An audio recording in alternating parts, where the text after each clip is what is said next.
Remember, Red, hope is a good thing, maybe the best of things, and no good thing ever dies. I will be hoping that this letter finds you, and finds you well. Your friend, Andy.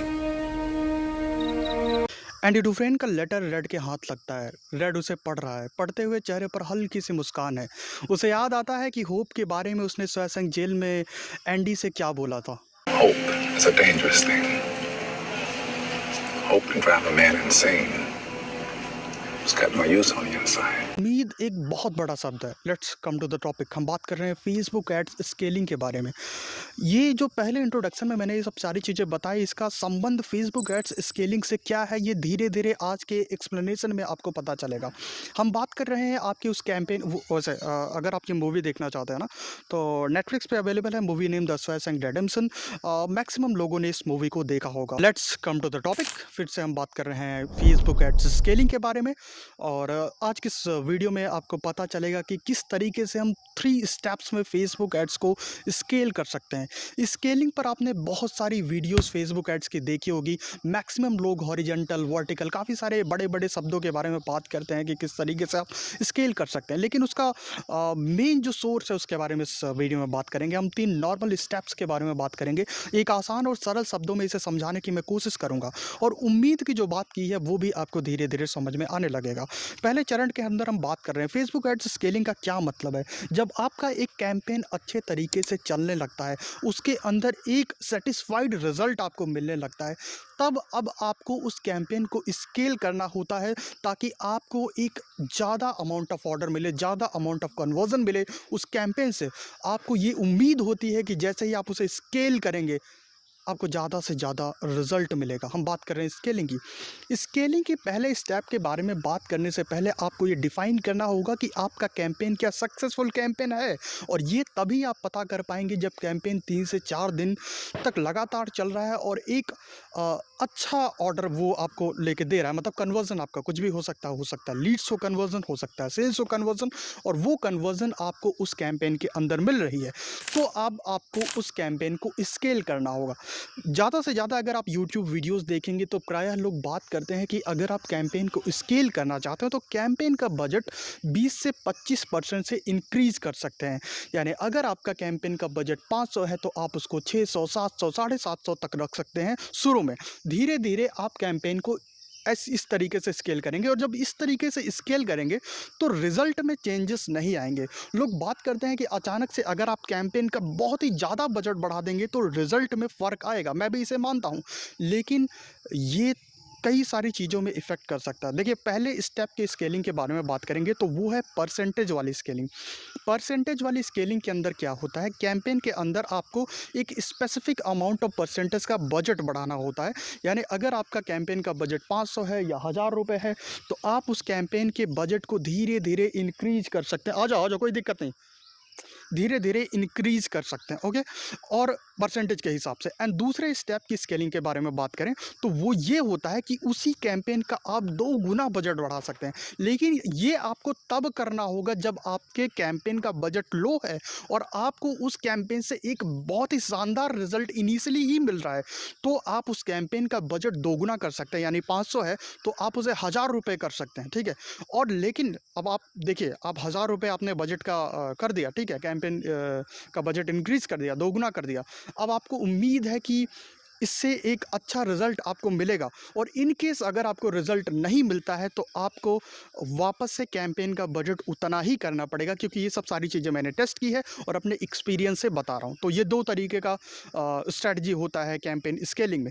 जो तीसरा scaling वो है कि आप campaign को duplicate कर सकते हैं, ठीक है। कैंपेन को डुप्लीकेट करने के बाद आप उसके अंदर थोड़ी चेंजिंग ला सकते हैं और उसको पब्लिश कर सकते हैं सेम बजट के साथ। आप कैंपेन का बजट इंक्रीज नहीं करेंगे फर्स्ट स्टेप में, देखेंगे कि जो डुप्लीकेट कैंपेन किया है क्या उसके अंदर भी परफॉर्मेंस सेम है, और अगर सेम है तो ठीक है, आप चला सकते हैं। अगर सेम नहीं है, ठीक है, सेम नहीं है तो वापस से आपको कैंपेन ऑफ करना पड़ेगा। ओके, मैं डायरेक्टली लैपटॉप पे हूँ और यहाँ पे मैं आपको एक्सप्लेन करूंगा तो आपको ज्यादा से ज्यादा चीजें समझ में आएगी, प्रैक्टिकली आप समझ पाएंगे। सबसे पहले मैंने आपको एक्सप्लेन किया परसेंटेज वाइज स्केलिंग का। आप अपनी कैंपेन का परसेंटेज में बढ़ा सकते हैं, यानी 20% या 25% से अमाउंट बढ़ा सकते हैं।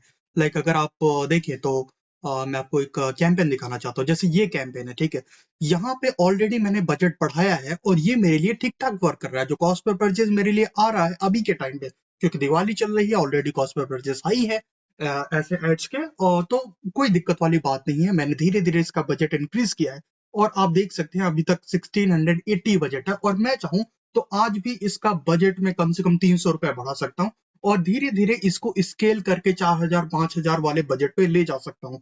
अगर इसी कैंपेन का मैं 2 गुना बजट डाल दूं तो प्रॉब्लम होगी, क्योंकि इस कैंपेन का मैं समझ चुका हूं कि धीरे धीरे ही बजट बढ़ाना मेरे लिए ठीक रहेगा। आप कैंपेन का 2 गुना बजट तभी करेंगे जब इनिशियली आपको अच्छा रिजल्ट मिल रहा है और आप उसे एक बार में टेस्ट करेंगे। आप जैसे 500 का कैंपेन है तो आप उसे 1000 रुपए एक बार में कर सकते हैं और चीजों को 24 घंटे तक टेस्ट कर सकते हैं। अगर सही जा रही है तो फिर आगे बढ़ाते रहिए, अगर सही नहीं जा रही तो वापस से उसी बजट पे लेके आइए और उसके बाद धीरे धीरे आप परसेंटेज वाइज स्केलिंग कर सकते हैं। और जो दूसरा स्टेप मैंने आपको बताया वो एडसेट का है। जैसे मान के चलो मेरे पास एक कैंपेन है, कैंपेन के अंदर मैंने 3-4 एडसेट बना रखे हैं और मैं देखूंगा कि उन एडसेट में किस एडसेट का अच्छा खासा रिजल्ट है और उसी एडसेट को मैं स्केल करने की कोशिश करूंगा। यानी उस एडसेट को डुप्लीकेट कर सकता हूं, मैं उस एडसेट का बजट बढ़ा सकता हूँ। लाइक देखो, मल्टी टारगेटिंग का एक कैंपेन मैंने बनाया है और अगर इस कैंपेन के अंदर जाए, वैसे कुछ खास अच्छा रिजल्ट मिल नहीं रहा है लेकिन मेरे लिए सेटिस्फाइड है उसके बावजूद।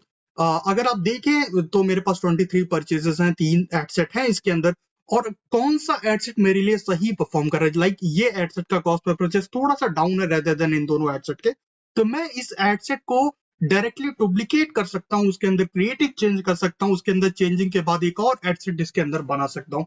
इस टाइप से मैं कैंपेन को बढ़ा सकता हूँ। अदरवाइज मैं एक और तरीके से स्केल कर सकता हूँ, मैं डुप्लीकेट करूंगा और इसके अंदर क्या कर सकता हूँ, मैं मान के चलो अगर आपको दिखा पाऊं, मैं एक नया कैंपेन बना सकता हूँ। यानी इसी एडसेट का एक नया कैंपेन, सिंगल कैंपेन इसके लिए बना सकता हूँ। तो अब मैं यहाँ पे कैंपेन का नाम डालूंगा और उसके बाद डुप्लीकेट करूंगा तो इस एडसेट का एक कैंपेन बन जाएगा और फिर उसके अंदर बजट डाल के पब्लिश कर सकता हूँ। तो ये होती है स्केलिंग।